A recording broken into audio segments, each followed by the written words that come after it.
Hello friends, आप सबका स्वागत है आपके अपने यूट्यूब चैनल स्टडी विद फलक में। फ्रेंड्स, मैं आपको पढ़ाने वाली हूँ राष्ट्रपति का सेकंड पार्ट। फर्स्ट पार्ट में मैंने आपको बताया था राष्ट्रपति का अनुच्छेद कुछ, और उसमें अनुच्छेद में कुछ मैंने डिस्क्राइब किया था। वो लास्ट मैंने 58 अनुच्छेद तक किया था। बाकी मैंने कहा था कि अब अनुच्छेद 59 हो गया, 60 हो गया, 61 हो गया, ये सब मैं आपको नेक्स्ट पार्ट में पढ़ाऊँगी। और बीच में मैंने छोड़ दिया था 53, जो राष्ट्रपति की शक्तियाँ थी, कार्य और शक्ति, उसको मैंने छोड़ दिया था कि इसको डिटेल में बताऊँगी। फ्रेंड्स, तो इस वीडियो में आपको वही बताने वाली हूँ। अगर आपने पहला वीडियो देख लिया है तो बहुत अच्छी बात है। अगर आपने इसका फर्स्ट पार्ट नहीं देखा है तो आप उसे देख लेंगे, ताकि आपको इसको समझने में आसानी हो। ठीक है ना। उसमें बहुत सारी चीज़ें हैं जो एग्जाम में आपके पूछे जाते हैं और बहुत सारे कन्फ्यूजन्स में दूर हो जाएंगे, इसलिए आप उस वीडियो को देख लेंगे तो आपके लिए अच्छा होगा। चलिए अब इसमें देखते हैं हम लोग आगे की चीज़ें। देखिए फ्रेंड्स, अनुच्छेद 59 क्या कहता है। इसमें है राष्ट्रपति की शर्त के बारे में बात कही गई है। किसमें कही गई है? तो अनुच्छेद 59 में कहा गया है। इसमें कहा गया है कि संसद के किसी भी सदन या राज्य विधायिका का सदस्य नहीं होना चाहिए। जो राष्ट्रपति है वो संसद के किसी भी सदन या फिर विधायक का सदस्य नहीं होना चाहिए। ऐसा किसमें कहा गया है? तो अनुच्छेद 59 में ये शर्त रखा गया है। समझ गए? तो इसके कहने का ये मतलब है कि जैसे राष्ट्रपति जो है, अगर वो कोई व्यक्ति लोकसभा या राज्यसभा का सदस्य है, ठीक है, अगर वो राष्ट्रपति का पद ग्रहण करना चाहता है तो पहले उसको इससे क्या करना पड़ेगा? त्यागपत्र देना पड़ेगा। पहले क्या करना पड़ेगा? त्यागपत्र देना पड़ेगा। उसके बाद ही वो इस पद पे ग्रहण कर सकता है, यानी कि पद धारण करने से पहले इसको इस पद से इस्तीफा देना होगा। यही बात की गई है आपका इस पॉइंट में। इसको आप पॉइंट वाइज याद करेंगे ताकि आपको लंबे समय तक याद रह सके। समझ गए इस चीज़ को? तो पहला पॉइंट आपका क्लियर हो गया। दूसरा कहता है कि राष्ट्रपति जो है अन्य कोई लाभ के पद धारण नहीं करेंगे। मैंने आपको इसके पहले वाले वीडियो में बता दिया था कि लाभ का पद है क्या, बताया था मैंने आपको। तो इसमें यही बात कही गई है कि राष्ट्रपति जो है वो किसी लाभ के पद को धारण नहीं करेंगे, या राष्ट्रपति के लिए अगर कोई व्यक्ति है खड़े हुए हैं तो फिर क्या करेंगे? वो लाभ का पद धारण नहीं किया होना चाहिए, ऐसी बात कही गई है। किसमें? तो अनुच्छेद 59 में ये कंडीशन लगाया गया है कि राष्ट्रपति जो है लाभ के पद पर नहीं होंगे। तो 2 पॉइंट आपका क्लियर हो गया है। तीसरा है कि उसकी उपलब्धियां और भत्ते उसकी पदावधि के दौरान कम नहीं होंगे। कहने का मतलब है कि अगर राष्ट्रपति जो है उनके पद पे रहते हुए उनकी जो उपलब्धियां दी गई हैं, उनको जो भत्ते दिए जा रहे हैं, वो कम नहीं होंगे, वो कम नहीं किए जाएंगे जब तक वो अपने पद पर हैं। तो ऐसी बात कही गई है। किसमें? तो ये शर्त है अनुच्छेद 59 में। उसके बाद कहा गया है कि राष्ट्रपति को आधिकारिक आवास आवंटित होंगे, यानी कि राष्ट्रपति को जो है आवास दिया जाएगा, उसके लिए उनसे कोई किराया नहीं लिया जाएगा, यानी कि वो किराया मुक्त होगा। उसके लिए उन्हें कुछ पैसा पेड करने की आवश्यकता नहीं है। ये सब कंडीशंस है। तो इन कंडीशंस को आप याद रखेंगे। पहला कंडीशन क्या हो गया? कि वो लोकसभा या राज्यसभा के सदस्य नहीं होंगे, अगर है भी तो क्या होगा? उन्हें त्यागपत्र देना पड़ेगा। दूसरा कहा गया है कि वो कोई भी लाभ का पद धारण नहीं करेंगे। तीसरा कंडीशन लगाया गया है कि उनके पद पे रहते हुए उनके जो भत्ते और उपलब्धियां हैं वो कम नहीं की जाएंगी। और क्या कहा गया है? कि उन्हें आवास दिया जाएगा जो कि किराया मुक्त होगा, उन्हें आवास दिया जाएगा। एक समझ गए इस चीज को?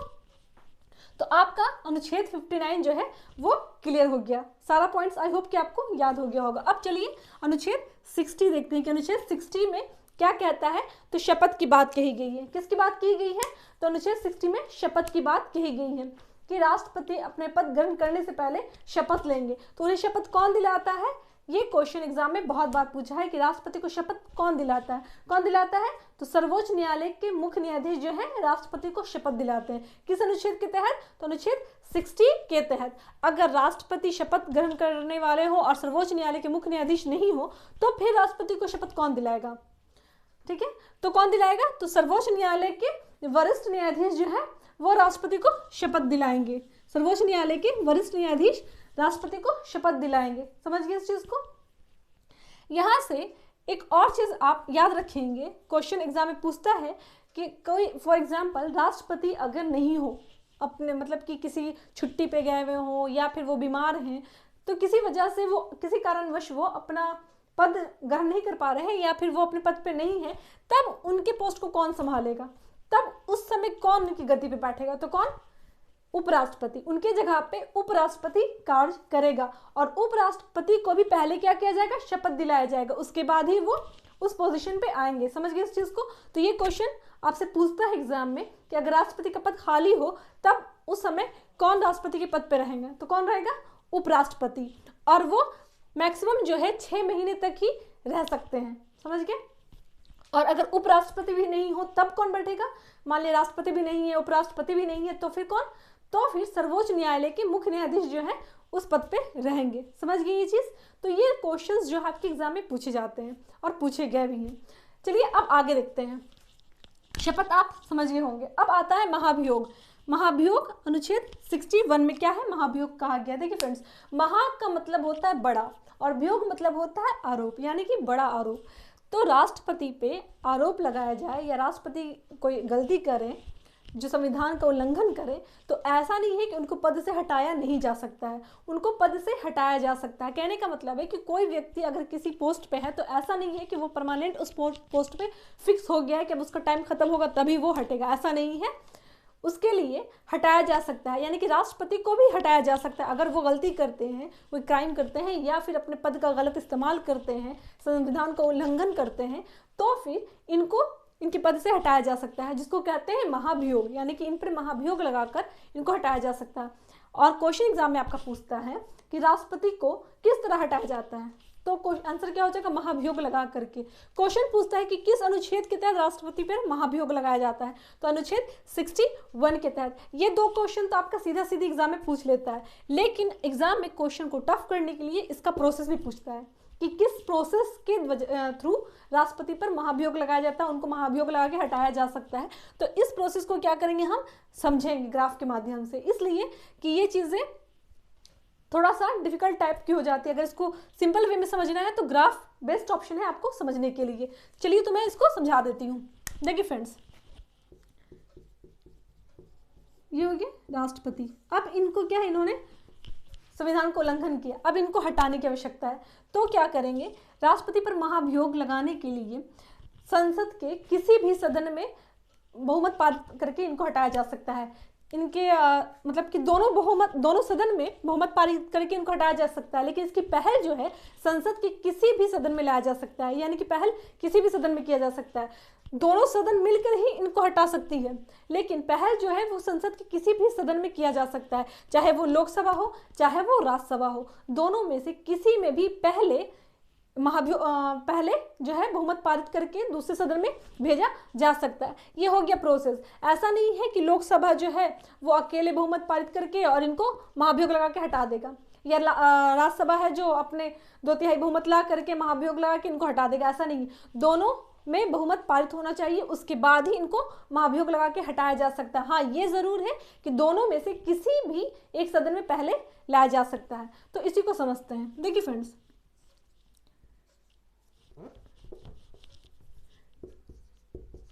ये हो गया, मान लेते हैं कि पहले राज्यसभा में लाया जा रहा है, और ये हो गया आपका लोकसभा। ठीक है, मान लेते हैं कि पहले जो है राज्यसभा से प्रारंभ किया गया, यानी कि प्रथम सदन।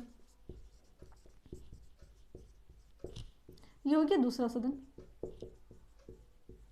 तो प्रथम सदन में 1/4 कुल सदस्य का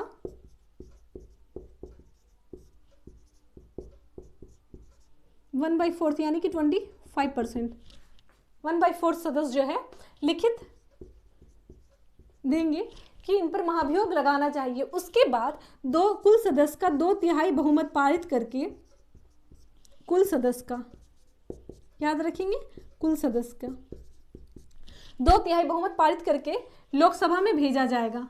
ठीक है, यहां से 2/3 बहुमत पारित कर दिया गया कि राष्ट्रपति जो है वो गलत किए हैं, इन पर महाभियोग लगना चाहिए, है ना। तो यहां से पूरा प्रोसेस हो जाएगा और ये प्रोसेस हो करके लोकसभा में चला जाएगा। लोकसभा में जाएगा, उसके पहले 14 दिन पहले राष्ट्रपति को सूचना दिया जाएगा। इनको क्या सूचना दिया जाएगा कि आप जो है गलती किए हैं या आप पर ये आरोप लगाया गया है, आप चाहें तो अपने आप को सही साबित कर सकते हैं, अपने दोष मुक्त हो सकते हैं। इनको ये लिखित सूचना दिया जाएगा 14 दिन पहले, सॉरी यहाँ पे वर्ष लिख दिया मैंने, 14 दिन पूर्व इनको सूचना दिया जाएगा लिखित।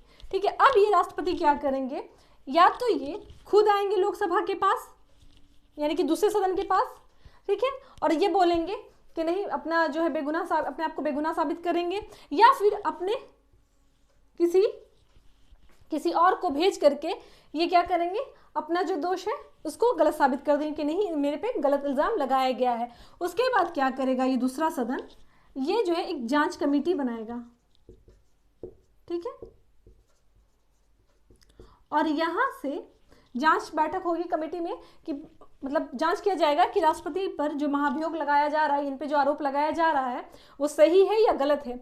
अगर ये गलत रहा तब तो ठीक है, सब ये फिर से अपने पद पर रहेंगे, लेकिन अगर ये साबित हो गया कि इन्होंने गलती की है तब ये रिपोर्ट इसको पेश किया जाएगा, और ये पेश करके 2/3 बहुमत पारित करके कुल सदस्य का 2/3 बहुमत पारित करके महाभियोग लगाकर राष्ट्रपति को क्या कर दिया जाएगा, हटा दिया जाएगा। इनको क्या किया जाएगा, यहाँ से हटा दिया जाएगा, समझ गए। अगर राष्ट्रपति चाहे तो ये जो 14 दिन पहले इनको जो सूचना दिया गया था, ये चाहे तो महाभियोग लगाने से पहले खुद इस्तीफा दे सकते हैं, चाहे तो ये खुद इस्तीफा देकर हट सकते हैं। अगर ऐसा नहीं करते हैं, ये खुद इस्तीफा नहीं देते हैं, फिर ये प्रोसेस से इनको क्या किया जाएगा, हटाया जाएगा। क्लियर हो गया, मतलब कि चाहे वो लोकसभा हो या राज्यसभा हो, किसी में भी पहले क्या होगा, 1/4 सदस्य से कुल बहुमत का 1/4 सदस्य पारित किया जाएगा, लिखित दिया जाएगा। उसके बाद 2/3 बहुमत पारित करके अगले सदन में भेजा जाएगा। वहां भेजने पर फिर 14 दिन पहले राष्ट्रपति को लिखित सूचना दी जाएगी कि आप पर महाभियोग लगने जा रहा है। अब ये चाहे तो इस्तीफा दे दें, और नहीं तो फिर क्या करें, ये अपने खुद आए या किसी को भेजें और साबित करें कि इन पर जो आरोप लगाया गया है वो बेबुनियाद है, गलत आरोप लगाया गया है। लोकसभा या दूसरा सदन क्या करेगा, जांच कमेटी बनाएगा। वहां अगर साबित हो जाता है कि इन्होंने गलती की है तो फिर 2/3 बहुमत पारित करके इनको क्या किया जाएगा, हटा दिया जाएगा। अगर सही साबित नहीं होता है तो फिर क्या है, ये अपने पद पे वैसे ही कार्य करेंगे जैसे ये कर रहे थे। तो यही था पूरा प्रोसेस महाभियोग का, समझ गए इस चीज को। और ये चीजें याद रखेंगे क्योंकि ये एग्जाम में क्वेश्चन पूछता है कि कितने सदस्य जो है पारित करके इनको हटाया जा सकता है, कुल सदस्य का कितना। तो ये सब चीजें, ये सारे प्रोसेस को आप याद रखेंगे, इसीलिए मैंने इस माध्यम से आपको समझाया ताकि आपको लंबे समय तक याद रह सके, समझ गए। अब आते हैं नेक्स्ट अनुच्छेद के बारे में। अनुच्छेद 53, अनुच्छेद 61 हो गया। अब जो मैंने छोड़ दिया था 53, उसको हम लोग समझते हैं। देखिए फ्रेंड्स, अनुच्छेद 53 में क्या कहता है, शक्ति और कार्य की बात कही गई है। तो कार्यपालिका की शक्ति किसमें होती है, राष्ट्रपति में निहित होती है, ऐसा कहा गया है किस अनुच्छेद के तहत, अनुच्छेद 53 के तहत। तो राष्ट्रपति जो है ये अपना कार्य खुद करते हैं या अपने अधीनस्थ अधिकारियों के द्वारा ये कार्य करते हैं, और इसमें इनके बहुत सारे शक्ति हैं। इन शक्ति को क्या करें, इन शक्ति के भी अलग अलग पॉइंट से इनको हम अलग अलग समझेंगे ताकि सारे जो शक्तियां हैं उसमें के अंदर जो जो बातें हैं वो सब हमें क्या रहे, याद रह सके। तो इनकी शक्तियां कौन कौन सी है, कार्यपालिका की शक्ति है, इनको प्राप्त विधायी शक्ति प्राप्त है, वित्तीय शक्ति प्राप्त है, न्यायिक शक्ति प्राप्त है, शरण शक्ति प्राप्त है, आपात शक्ति प्राप्त है, वीटो शक्ति प्राप्त है, और स्वाविवेक की शक्ति। इनको इतनी सारी शक्तियां प्राप्त है। अब इन शक्तियों को क्या करेंगे, हम सिंगल बारी बारी से याद करेंगे। तो चलिए सबसे पहले देखते हैं कार्यपालिका की शक्ति, इसमें क्या कहा गया है। देखिए फ्रेंड्स, इसमें है नियुक्ति की शक्ति। राष्ट्रपति को क्या दी गई है, नियुक्त करने की शक्ति, ये राष्ट्रपति को दी गई है। तो इसके तहत क्या करते हैं, राष्ट्रपति जो है प्रधानमंत्री की नियुक्ति कर सकते हैं, राज्य के राज्यपाल की नियुक्ति कर सकते हैं, मुख्य सूचना आयुक्त की नियुक्ति कर सकते हैं, कैग की नियुक्ति कर सकते हैं, महान्यायवादी की नियुक्ति करते हैं। तो ये सब नियुक्ति कौन करते हैं, राष्ट्रपति करते हैं। ये इनकी कार्यपालिका की शक्ति में आता है, समझ गए, नियुक्ति की शक्ति। अब नेक्स्ट है इनका पॉइंट क्या, वित्त आयोग का गठन। तो राष्ट्रपति जो है वित्त आयोग का गठन भी करते हैं, किस अनुच्छेद के तहत, अनुच्छेद 280 के तहत। देखिए फ्रेंड्स, अनुच्छेद आप याद रखेंगे क्योंकि क्वेश्चन एग्जाम में पूछता है कि वित्त आयोग का गठन किस अनुच्छेद के तहत किया जाता है। तो किस अनुच्छेद के तहत, अनुच्छेद 280 के तहत वित्त आयोग का गठन किया जाता है। कौन करता है, तो राष्ट्रपति करता है। किस शक्ति के अंतर्गत आता है, तो कार्यपालिका की शक्ति के अंतर्गत आता है, समझ गए। अगला पॉइंट है अंतर्राज्यीय परिषद का गठन। ये भी राष्ट्रपति करते हैं, किस अनुच्छेद के तहत, तो अनुच्छेद 263 के तहत। अनुच्छेद 263 के तहत अंतर्राज्यीय परिषद का गठन कौन करते हैं, तो राष्ट्रपति करते हैं, और ये इनकी कार्यपालिका शक्ति के अंतर्गत आता है। एग्जाम में क्वेश्चन पूछता है कि अंतर्राज्यीय परिषद का गठन किस अनुच्छेद के तहत किया जाता है। तो किस अनुच्छेद के तहत किया जाता है, अनुच्छेद 263 के तहत। हो गया। नेक्स्ट है अनुसूचित जनजातीय क्षेत्र को घोषित करना, यानी कि ये राष्ट्रपति का कार्य है कि कौन सा क्षेत्र अनुसूचित जनजातीय क्षेत्र होगा, ये कौन तय करता है? तो ये राष्ट्रपति तय करते हैं कि कौन सा क्षेत्र जो है अनुसूचित जनजातीय क्षेत्र है। ये भी राष्ट्रपति की कार्यपालिका शक्ति के अंतर्गत आता है। नेक्स्ट है SC ST OBC आयोग का गठन, यानी कि राष्ट्रपति ही जो है वो निर्णय लेते हैं कि कौन सा SC आयोग होगा, कौन सा OBC। तो इसका गठन भी कौन करता है? इन सब आयोग का गठन कौन करता है? तो राष्ट्रपति करते हैं। SC ST और OBC आयोग का गठन राष्ट्रपति करते हैं और ये इनकी कार्यपालिका शक्ति के अंतर्गत आता है। तो समझ गए, कार्यपालिका शक्ति के अंदर नियुक्ति करने की शक्ति है इनको, ठीक है, वित्त आयोग का गठन करने की शक्ति है, अंतर्राज्यीय परिषद के गठन करने की शक्ति है, कौन सा क्षेत्र OBC होगा ये करने की शक्ति है, फिर SC ST OBC आयोग का गठन करने की शक्ति है, अनुसूचित जनजातीय क्षेत्र घोषित करने की शक्ति। ये सभी चीजें इनको राष्ट्रपति को प्राप्त है और ये सब शक्ति इनके कार्यपालिका शक्ति के अंतर्गत आता है। अब आगे देखते हैं विधायी शक्ति। इतना तक में फ्रेंड्स आपको कोई दिक्कत आई होप कि नहीं हुआ होगा। चलिए अब आगे देखते हैं विधायी शक्ति। विधायी शक्ति में पहला क्या है कि संसद का ये अभिन्न अंग है। जो राष्ट्रपति होते हैं वो संसद का अभिन्न अंग होते हैं। कैसे? देखिए, संसद जो है वो लोकसभा, राज्यसभा और राष्ट्रपति इन तीनों से मिलकर के बनता है। तो इसलिए कहा गया है कि राष्ट्रपति जो है वो संसद का अभिन्न अंग है, यानी कि संसद कंप्लीट नहीं होगा जब तक कि राष्ट्रपति भी सम्मिलित नहीं हो। समझ गए? तो संसद का एक अभिन्न अंग कौन हो गए? राष्ट्रपति। ये हो गया पॉइंट। अब नेक्स्ट है, कोई भी बिल पारित या हस्ताक्षर जो होगा पारित किया जाएगा वो राष्ट्रपति के हस्ताक्षर के बाद ही पारित किया जाएगा। अगर कोई बिल आता है, कोई विधेयक आता है तो वो तब तक पारित नहीं समझा जाएगा जब तक राष्ट्रपति उस पर हस्ताक्षर नहीं करते हैं, चाहे वो विधेयक पर राष्ट्रपति पहले हस्ताक्षर करें या उस पर बाद में हस्ताक्षर करें। क्योंकि बहुत सारा बिल ऐसा है जिसपे राष्ट्रपति की पहले हस्ताक्षर की आवश्यकता होती है और बहुत सारा जो विधेयक ऐसा होता है जिसपे राष्ट्रपति के हस्ताक्षर की आवश्यकता जो है वो बाद में होती है। तो कोई भी बिल पारित तभी समझा जाएगा जब उस पर राष्ट्रपति का हस्ताक्षर होगा। ये इनकी आगे विधायी शक्ति में। समझ गए? दूसरा है कि संसद को संबोधित करने का जो काम है ये भी किसका है? राष्ट्रपति का, यानी कि राष्ट्रपति जो है वो संसद को संबोधित करते हैं। ये भी पॉइंट क्लियर हो गया। नेक्स्ट है अध्यादेश जारी करने की शक्ति। किस अनुच्छेद के तहत? तो अनुच्छेद 123 के अंतर्गत राष्ट्रपति जो है वो अध्यादेश जारी करते हैं। किस अनुच्छेद के तहत? 123 के अंतर्गत। यानी कि अगर किसी कारणवश लोकसभा या राज्यसभा नहीं बैठक में हो तो ये खुद ही अध्यादेश, मतलब कोई बिल खुद ही पास कर देंगे। यही होता है अध्यादेश। समझ गए?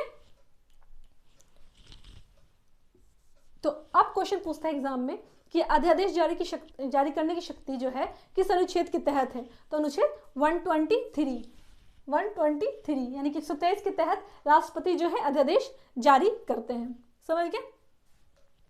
उसके बाद है संसद का सत्रावासन या लोकसभा भंग करना। तो राष्ट्रपति जो है संसद का सत्रावासन करते हैं या लोकसभा भंग करने की शक्ति किसके पास है? तो राष्ट्रपति के पास है। लोकसभा जो भंग किया जाता है वो किस अनुच्छेद के तहत? अनुच्छेद 85 के तहत।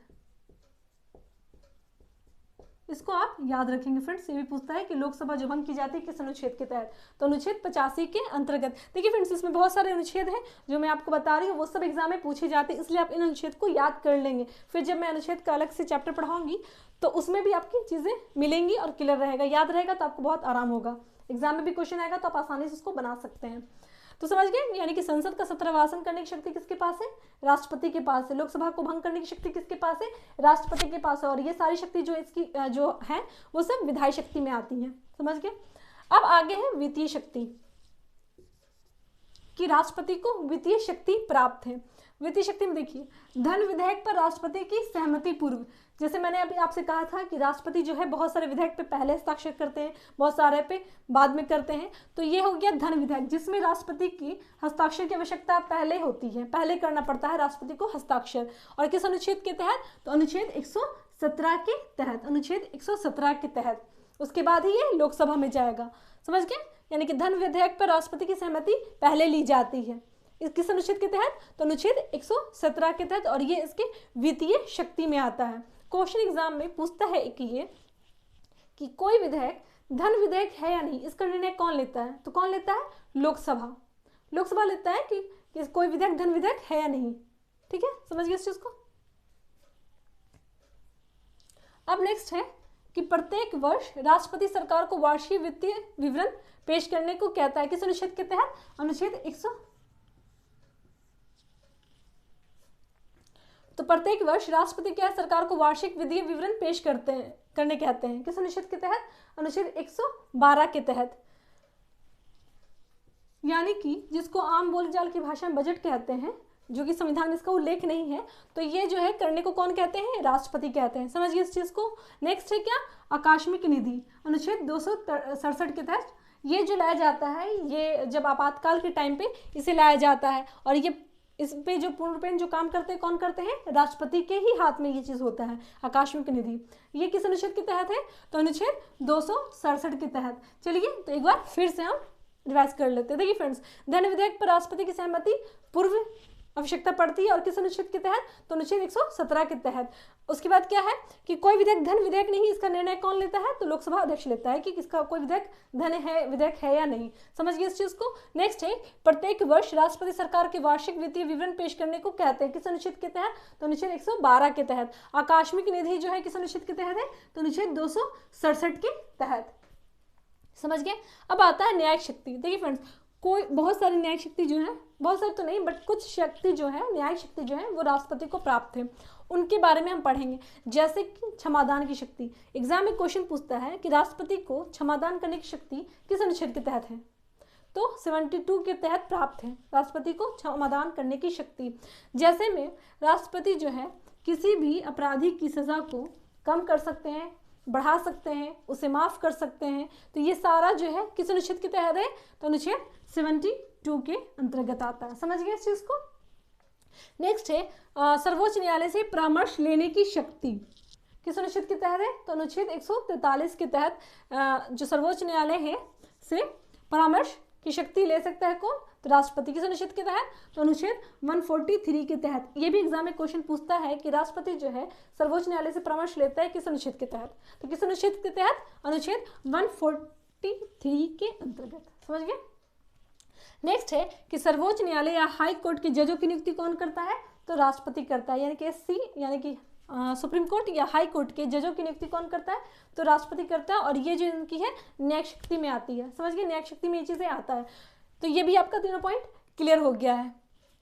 अब देखिए फ्रेंड्स, देखते हैं सैन्य शक्ति। देखिए फ्रेंड्स, इसमें कहा गया है कि तीनों सेना का अध्यक्ष कौन होता है, तो राष्ट्रपति होता है। यानी कि तीनों सेना अध्यक्ष, तीनों सेना कहने का मतलब है थल सेना, जल सेना और वायु सेना, इन तीनों का जो अध्यक्ष कौन होता है, तो राष्ट्रपति होता है। और ये क्वेश्चन भी एग्जाम में आपका पूछा है कि तीनों सेना का अध्यक्ष किसे कहा जाता है, कौन होता है, तो वो राष्ट्रपति होते हैं तीनों सेना के अध्यक्ष। समझ गए। अब फिर है कि युद्ध या शांति की घोषणा। तो युद्ध या शांति की घोषणा कौन करते हैं, राष्ट्रपति करते हैं। मतलब किस देश के साथ मेरा युद्ध होगा, नहीं होगा, शांति रहना है, क्या करना, तो ये सारे घोषणा जो है इसकी घोषणा कौन करता है, तो राष्ट्रपति करता है। समझ गए। ये उनकी सैन्य शक्ति में आता है। किस शक्ति में आता है, तो सैन्य शक्ति में आता है। क्लियर। अब है क्या, आपात शक्ति, जो राष्ट्रपति को प्राप्त है। राष्ट्रपति को आपात शक्ति प्राप्त है, और आपात शक्ति जो है 3 तरह की। कौन कौन सी, अनुच्छेद 352 के तहत, 356 के तहत और अनुच्छेद 360 के तहत। और ये तीनों एग्जाम में पूछता है। देखिए फ्रेंड्स, अनुच्छेद 352 है राष्ट्रीय आपातकाल,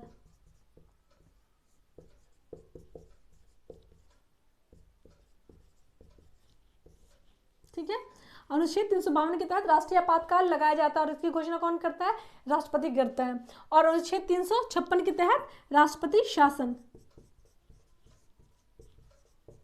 राष्ट्रपति शासन लगाया जाता है राज्य में। समझ गए। अनुच्छेद 356 के तहत राष्ट्रपति शासन लगाया जाता है राज्य में। और अनुच्छेद 360 के तहत क्या है, वित्तीय आपातकाल,